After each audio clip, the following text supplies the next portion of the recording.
Right. So joining us now is Allen Phillips from the Blue Mountain APA. They're Yes. out in Pennsylvania. And Allen has a tale to be told. When I heard it, Allen, I knew that I had to share it with others. So let's just go back to last winter or last fall. The weather's getting cold, the days are getting short, and you and your teammates are squaring off with another team there at Union House in Pennsylvania. And let's have you pick up the story from there on league night. Yeah, well, uh, Union House is our home base. It's a good little restaurant and tavern in the middle of a very small town, about 120 yards from or feet maybe from the railroad track that runs right through Main Street of town. Um, Inside the Union House is uh, well, I should say inside, but a big picture window, huge picture window that covers pretty much the front of the building, um, and you can see the pool table right from that picture window. So a lot of times, what will happen is some of the shooters who choose to smoke their cigarettes or their cigars or their vapes will be outside on a little kind of a patio, watching through the picture window, watching the table, watching the match as it proceeds. Um, so it was dark, fall 7:30. It's dark here in Pennsylvania. So um, I was actually shooting at the time. I was shooting my match, and I kind of saw commotion through the picture window out on the front. Couldn't quite tell what it was, but kind of loud. All the smokers had their back to the window, like they weren't even watching. So something was going on. We weren't quite sure what. And the team we were shooting, we were the Del Fuegos. The team we were shooting, the Run Amucks, we're very close with them, close friends. We have all shot together at some point or another. So we quickly decided, okay, let's halt the match and go outside and find out what's going on. I mean, it was kind of a no brainer. At that point, we didn't think it was anything serious. Um, so we opened the door and walked out, and there was a younger woman. I would say maybe in her 30s at the most, of a different nationality. I couldn't tell you what, possibly Filipino, very broken English. But she was very upset, very worked up. We were trying to figure out what exactly she was worked up about. Um, at which point she made it clear by pointing and calming down a little bit that her car, which contained her mother, was in distress over by the railroad tracks. Now it was far enough away and dark enough away that we couldn't quite see what the problem was. So we all, talking about five of us from Del Fuegos and three or four or five from the Run Amucks. That's all that was in the bar at the time, was the APA. So we were kind of all they had. Started making our way over towards the railroad tracks. All right, let me pause you there, Allen. Right, Yeah. so you're playing league night. You're actually playing in the match, Yep. and this huge commotion starts. Lady comes running in. I mean, the fact that broken English, hard to understand. Right. Uh, but basically comes out that there's a truck stuck or a vehicle stuck on the railroad tracks outside the location. Like, what is your initial go back to that night? What is your initial reaction? I mean, the heart rate jumps. I mean, are you just like, oh my? I mean, how do you react to something like that? That's crazy. Well, and initially, like I said, at this point, we don't even know that it's stuck. Again, she's kind of pointing in that direction. We're walking over there. It is dark. I'm thinking in my head, okay, maybe the car stalled on the Right, tracks, Right. which, right. I mean, geez, there's nine of us. We go over there, we push it off the tracks. Uh, we'll go back to shooting our match and game over. Um, as we got over, we realized that it was much worse than much more than that. What had happened was without the visuals, it's kind of hard to explain. But as you cross the tracks, there it kind of wise. You can go one way or another. And I believe the mother who had been driving uh, thought she had completely crossed the tracks, um, and made a left hand turn, and wasn't there. And she actually turned and drove onto the tracks, uh, horizontally, Oh my where gosh. now both of her wheel, and now she's off the macadam as well. So both wheels were straddling the tracks, um, and in the stones.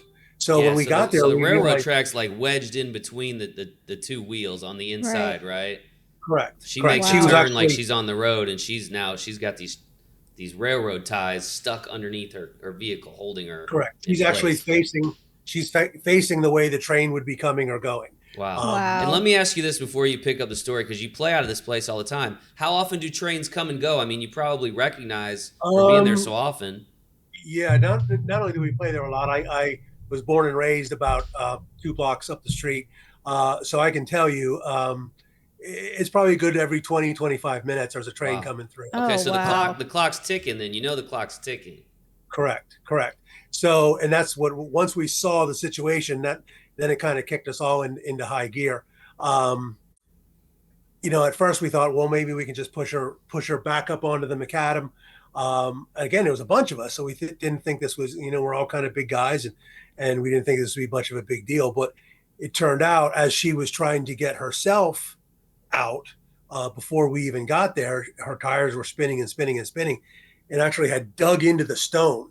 Oh my And so gosh. now she's not only on the track, now she's stuck in the stones as well. It had actually lowered her whole car down where it was actually resting on the tracks, Wow. on the metal tracks. Oh my gosh. So we're all pushing, we're all pulling, we are lifting, we're doing everything we can.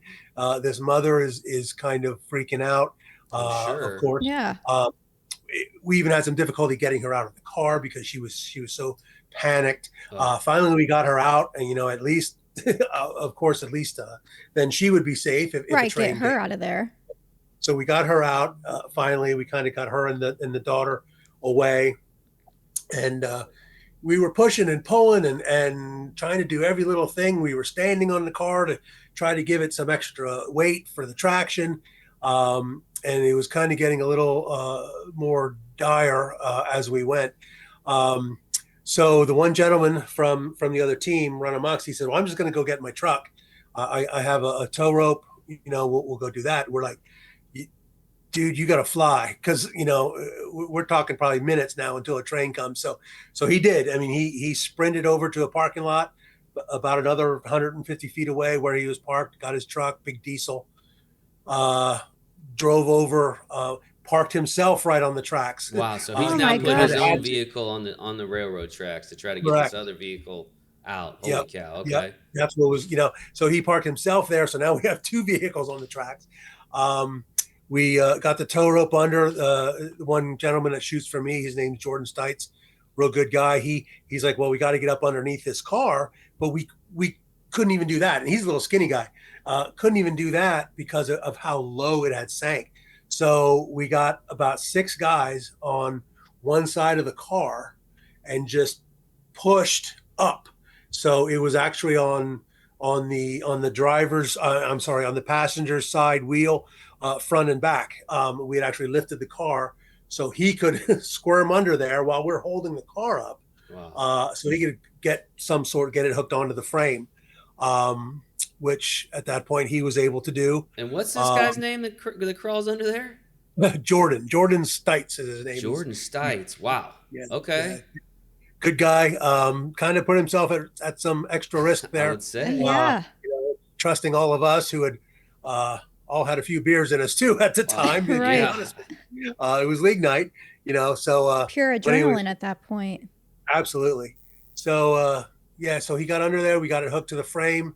But even then, with the diesel pulling and it hooked up, it still took all of us pushing and weighing it down, because it was still spinning in the dirt. It was still on the rails of the tracks. But We ended up getting it up, and eventually off the tracks.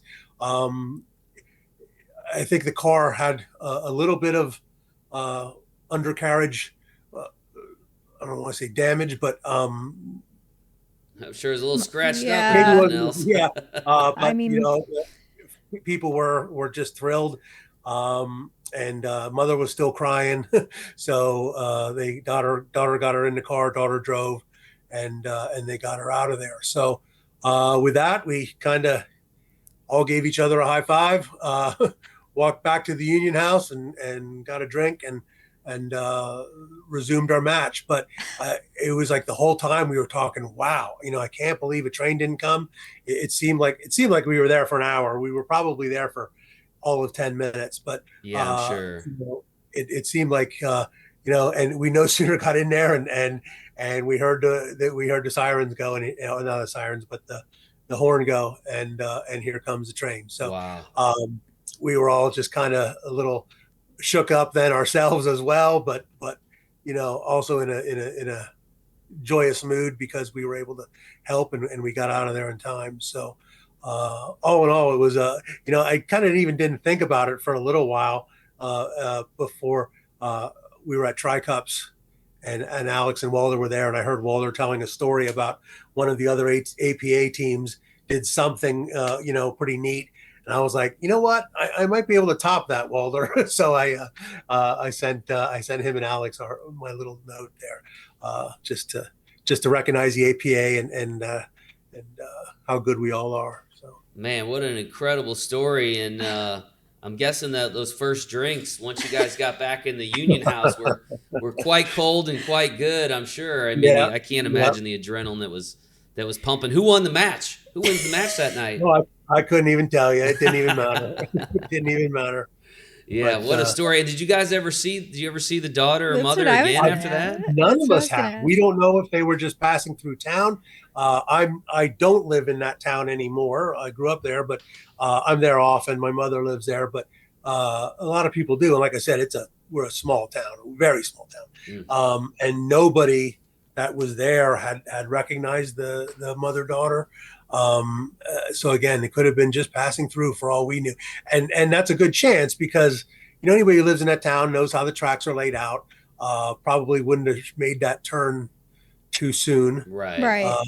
So yeah, haven't seen them since. Well, I guess they're lucky that night they ran into a Oh room my full of APA gosh. pool Yeah, players willing to get absolutely. involved, because that's I don't know a lot about train collisions, but I got to assume even if there's nobody in the car, there's a lot of risk there for the people that are, Oh yeah, the train conductor or the engineer, whoever's in the train, people in that area. I mean, from that kind of sure, collision, I would imagine is paramount to like an explosion. So, sure, um, sure. yeah, really, really great story, and I'm glad you shared it with us, Alan. Glad everybody came out okay.